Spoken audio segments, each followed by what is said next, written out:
reclaiming the masculine, energy you were taught to suppress. There is a moment every man can trace, if he is honest enough to look for it. It does not arrive with a dramatic announcement or a visible wound. It comes quietly, the way water carves stone through years of small corrections. Someone told you to calm down, to stop being so intense, to relax, to soften, to make yourself more comfortable for the people around you. And you, being smart and adaptive, listened. You filed down the edges. You learned to enter rooms with less force, to speak with less conviction, to want things with less visible hunger. You got very good at performing a version of yourself that required everyone else's comfort. And somewhere in all that careful performance, you lost the thread back to who you actually were. This is not a story about toxic masculinity or the culture wars being waged around what men are supposed to be. That conversation is happening in 100 other rooms and you are welcome to it. This is something quieter and more personal. This is about the specific, individual man reading these words right now and the energy he has been managing downward for most of his adult life without ever being told that was what he was doing. Because nobody sat you down and said, suppress yourself. The message was softer than that. It came through, eyebrows raised at your certainty, through the word, aggressive used when you meant focused, through the slow, social training that taught you the room would love you more if you asked for less space in it. And so you complied, not because you were weak, but because you were perceptive. You understood the social contract and you honored it. And it cost you more than you know. The cost shows up in strange places. It shows up in the job you took because it felt responsible rather than because it lit something in your chest. It shows up in the relationship where you modulated your emotions so carefully that eventually she stopped believing you had any. It shows up in the mirror on the mornings when you look at yourself and feel a vague dissatisfaction you cannot name, because the man looking back is functional, decent, agreeable, and somehow completely unconvincing. You have been so busy being acceptable that you forgot to be real. And real men with actual weight to them. Men who move through the world with a quality that other people can feel before they can explain it, are not acceptable in the small, careful, inoffensive sense of the word. They are something larger than that. They are present. They are directed. They carry themselves as though they have already decided something fundamental about who they are. And the decision is not up for renegotiation. What this chapter will give you is not a performance script or a new set of behaviors to layer over the old ones. It will give you something more permanent, an understanding of what masculine energy actually is beneath all the mythology and marketing, where yours went, why it went there, and the specific internal work required to bring it back. Not as an act, not as a pose, but as the authentic expression of a man who has stopped apologizing for taking up space in the world. Masculine energy is not aggression. It is not dominance, volume, or the ability to intimidate a room into silence. Those are the distortions, the carnival mirror versions that get held up as warnings whenever the subject is raised. What masculine energy actually is, at its core, is directed force. It is the internal experience of knowing what you want, deciding to move toward it, and refusing to collapse under the friction that movement creates. It is a quality of presence rather than performance. A man with genuine masculine energy does not need to announce himself. He does not need to dominate the conversation or position himself above anyone in the room. He simply is oriented in a particular direction, and that orientation is visible to everyone around him whether he intends it to be or not. People can feel it. Women especially can feel it. In the way you feel a change in air pressure before a storm, instinctively, before the conscious mind has processed what it is registering. You have met men like this. You remember them not because of what they said, but because of the quality of attention they brought to every moment. They made the room feel more real. You were born with this quality. Every boy is. Watch a young child who has not yet been socially formatted, and you will see it in its raw state. Absolute certainty about what he wants. Complete willingness to pursue it. Zero apology for the fact of his own desire.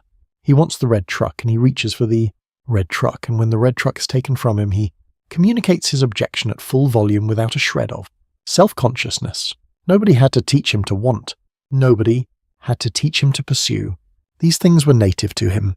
What happened next? for most men reading this, was a long and patient education in the suppression of exactly those impulses, not because the people who deliver that education were malicious, but because modern social environments are genuinely made more comfortable by men who take up less space, who defer more readily, who sand down the sharpness of their own convictions. School rewards compliance. Early, romantic experience often rewards agreeableness.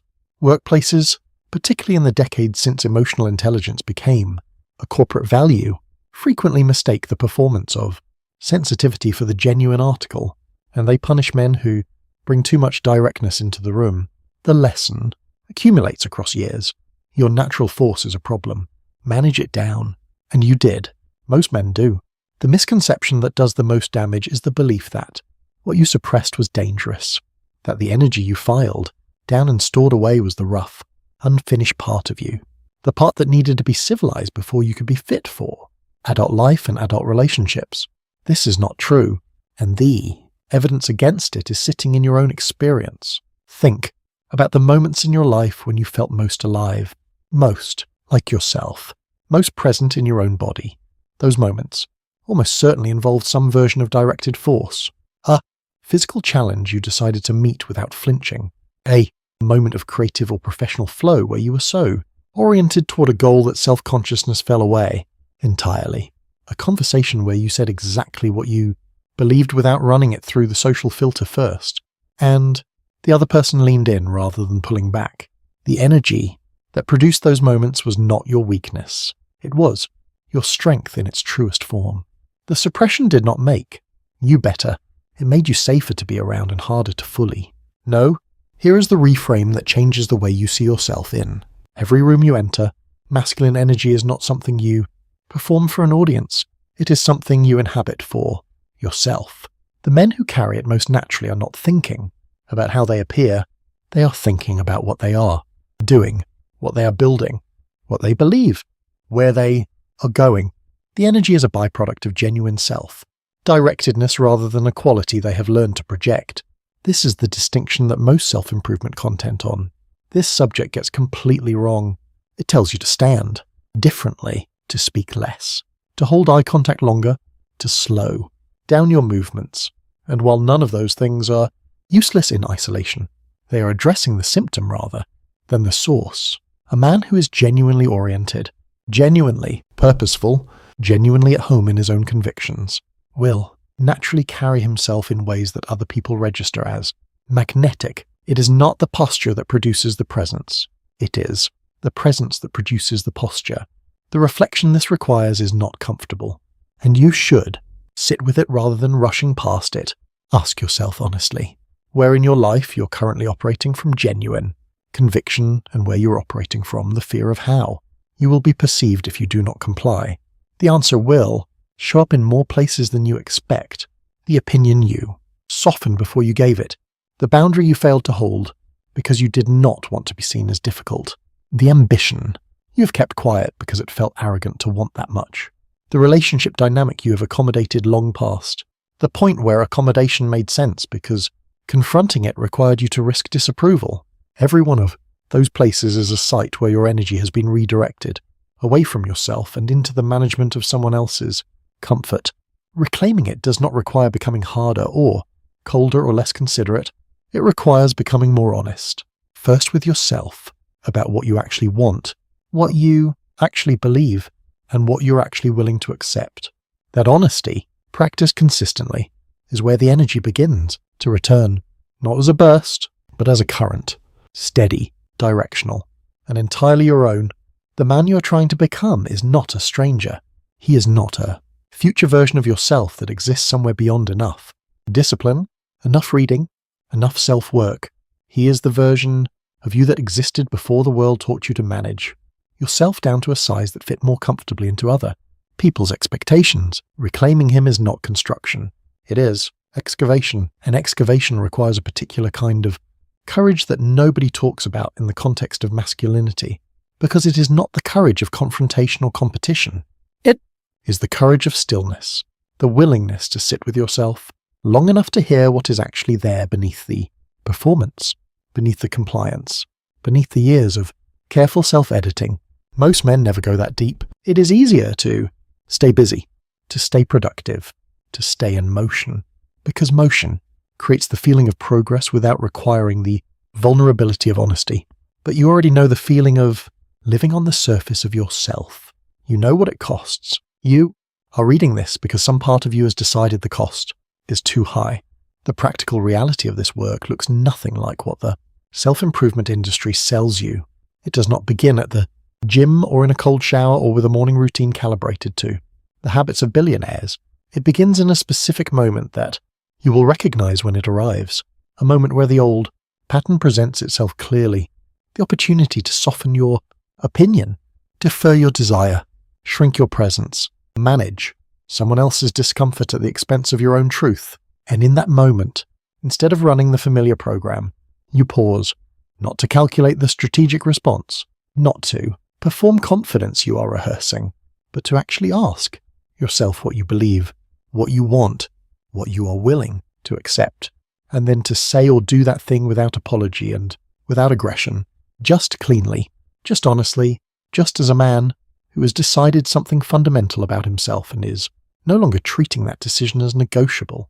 That pause, practiced over weeks and months and eventually years, is where the energy consolidates. It is not dramatic. It does not feel like a transformation. It feels like remembering.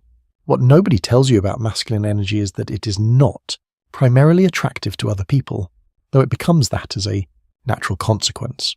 It is primarily nourishing to yourself. Man living from his own center, oriented by his own values, moving in the direction of his own genuine purpose, experiences his days differently than a man who is perpetually oriented outward, scanning the room for approval, adjusting himself in real time to the reactions of people around him. The first man is tired at the end of the day in the way that physical effort makes you tired, deeply, satisfyingly, with the sense that something real was spent on something real. The second man is tired in the way that performance makes you tired, hollow, vaguely anxious, uncertain of whether anything he did today was actually his. You know which exhaustion you have been carrying, and you know it is not sustainable. There will be people in your life who do not welcome the man, who stops shrinking.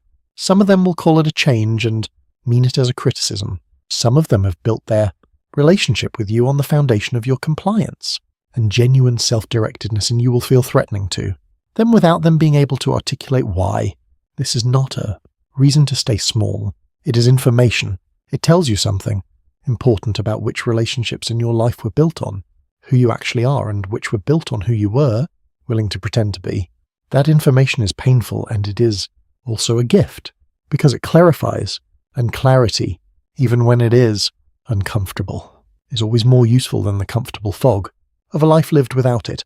The men who carry themselves with genuine weight, the ones you remember, the ones whose presence reorganizes the energy in a room without effort, are not men who found some secret technique or adopted a persona they admired in someone else. They are men who went through the specific discomfort of deciding who they were and then refused to abandon that decision every time the social environment pressured them to.